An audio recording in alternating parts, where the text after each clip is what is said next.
బంగ్లాదేశ్లో హిందువులపై హిందూ దేవాలయాలపై దాడికి నిరసనగా హిందూ ఐక్యవేదిక పిలుపు మేరకు సిద్దిపేటలో వాణిజ్య వ్యాపార విద్యా సంస్థలు స్వచ్ఛందంగా బంద్ పాటిస్తున్నాయి.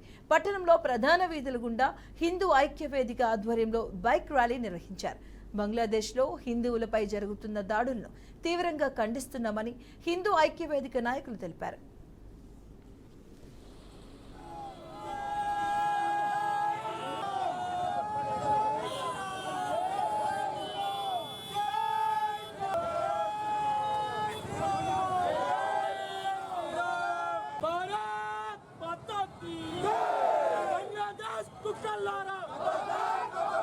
Bangladesh Bukallara!